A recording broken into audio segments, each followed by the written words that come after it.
तर राजगुरुनगर शहरामध्ये दोन बहिणींची हत्या म्हणजे अत्याचार करून हत्या करण्यात आली आणि या घटनेनंतर राजगुरुनगर शहरामध्ये तीव्र प्रतिक्रिया उमटतायत। या घटनेच्या दुसऱ्या दिवशी राजगुरुनगर शहरवासियांनी इथल्या हुतात्मा राजगुरू पुतळ्याजवळ जमून शांततेच्या मार्गाने या घटनेचा निषेध केला।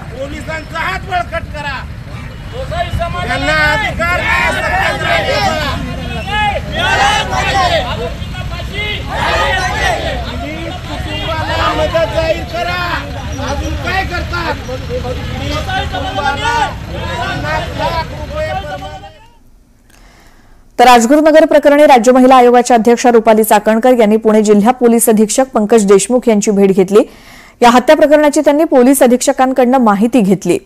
या प्रकरणातील आरोपीला कठोर शिक्षा व्हावी अशी मागणी सुद्धा केली।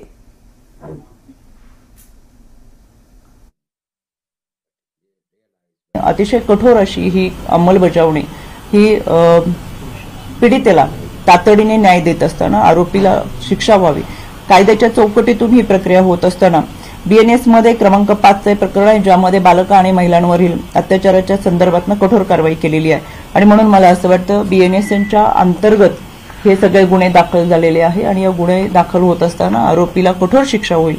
लोणावळ्याच्या घटनेच्या संदर्भात सुद्धा आणि राजगुरुनगरच्या घटनेच्या संदर्भात सुद्धा राज्य महिला आयोगाच्या वतीने आम्ही त्याचा पाठपुरावा करूच।